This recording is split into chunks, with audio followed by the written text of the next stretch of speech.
Hey everybody, today I'm going to be making this delicious red velvet cake. It is so delicious, everybody's going to love it. It's a great dessert to make around Valentine's Day, Christmas, or any other time of the year. The recipe will be at the beginning of the video. You can just take a snapshot, sit back and enjoy watching me make the video. I'll also tell you the ingredients as we go along. I will frost it with a cream cheese frosting and top it or garnish it with a few pecans. So let's get busy and come with me as we make this delicious red velvet cake. For our cake, you'll want to do some prep work before you start mixing all of your ingredients together. Today I'm using 3 9-inch round cake pans. I have lined these with parchment paper rounds and I cut these myself, and I've greased the sides of the pan. So I'm going to set those aside. Next, I mixed my dry ingredients. Remember, I'm using cake flour today, and I used 3 cups of cake flour. I sifted it and then I measured it. And then I added a teaspoon of baking soda, 2 tablespoons of unsweetened cocoa powder, and a half a teaspoon of salt. And I put it all together back in my sifter, and I sifted it together and set that aside. So now we're ready to start mixing our ingredients. I'm using 1 stick of unsalted butter. To that, I'm adding 2 cups of white granulated sugar. You can use your electric hand mixer, or you can use your stand mixer, whichever you prefer. I'm going to mix this using the paddle attachment until it's creamy, and I like to beat mine about 8 to 10 minutes. And when it gets creamy, it will begin to change color, and you can see that. And then I'll come back and we'll add our other ingredients. Our butter and sugar is now creamy, and we're going to start adding some liquid ingredients.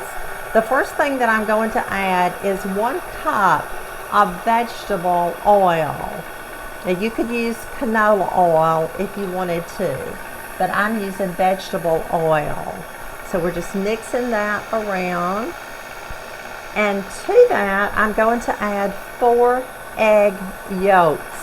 I separated the egg yolks from the whites, and I'm going to beat the egg whites until they're stiff, and then we'll add those just before we pour our batter into our pans. That one doesn't want to come out, and the reason that it doesn't want to come out is because I separated these a few minutes ago to have it ready for you. That was another one of the prep things that I like to do, is to go ahead and have everything ready. Now let's add our vanilla.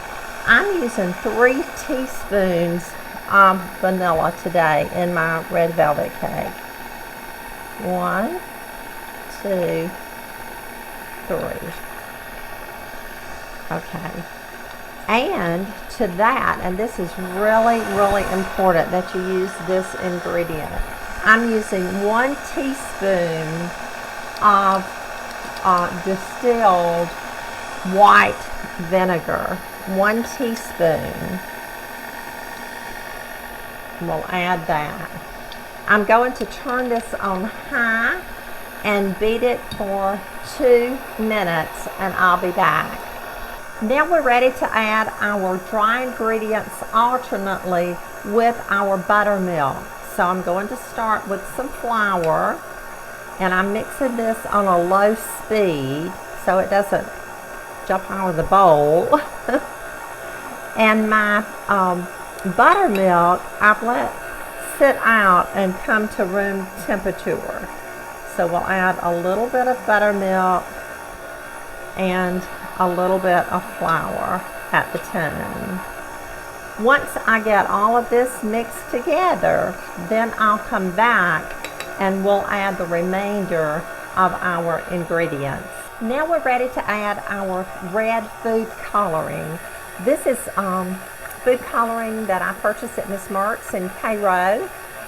It is one that Debbie told me that all of the big bakers use, those who make lots and lots of red velvet cakes. So I chose the liquid, and I'm going to use 1/3 of a cup of red food coloring. You need to be really careful when you're using red food coloring because it can get everywhere. So I'm just adding that to our batter, and I'm going to let that mix around for a little while and incorporate it really well. And then I'll come back, we'll add our beaten egg whites, put it in our pans, and we'll be ready to go. So now we're ready to add our beaten egg whites to our cake batter. I slipped on some gloves because all of you know who have worked with food colorings that it can stain your hands and just be a mess and get everywhere.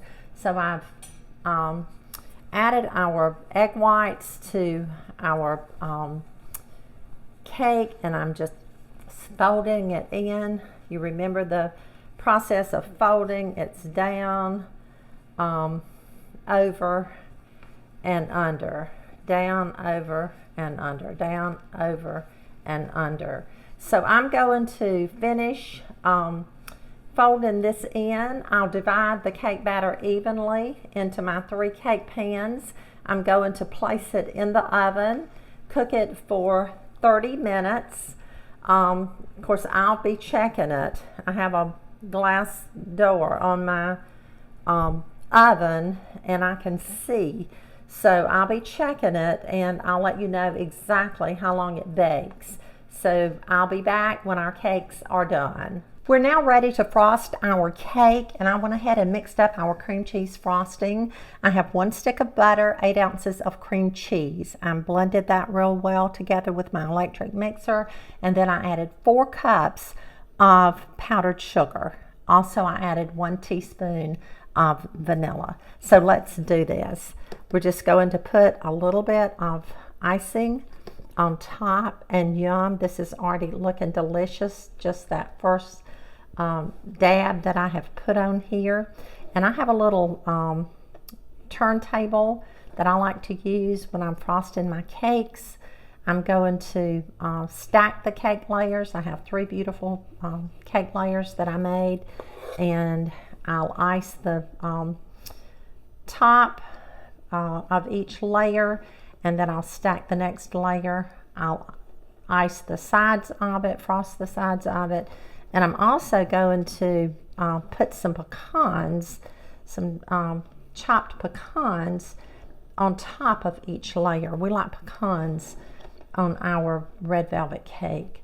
So now I have the first layer that has icing on it, just like that. And I'm just going to add a few chopped pecans, not many, just a few, to give it a little extra crunch and a little extra flavor.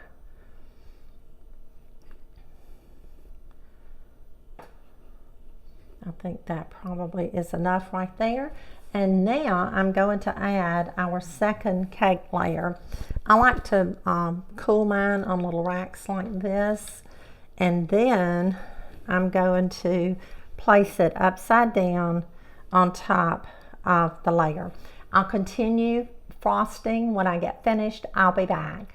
Okay, it's time to cut our cake, and what I'm going to do is to cut a wedge out of the cake so that you can see the layers. If I cut just one piece, you're not going to be able to see it really well, and I want you to see it really well. So anyway, I'm just going to cut it like this, and then I'm going to cut a pretty big wedge out of it. Now, I will not be eating this big wedge. I can just tell you that. And so I'm just going to lift it out. Oh my goodness. I think it's a winner. So I'll just place this right there, and we'll look at it together. Look at that. Oh my goodness. I'm so proud of that. Look at that. Thank you for joining me in my kitchen today. I hope you'll try a red velvet cake. I love you, and I'll see you again really, really soon.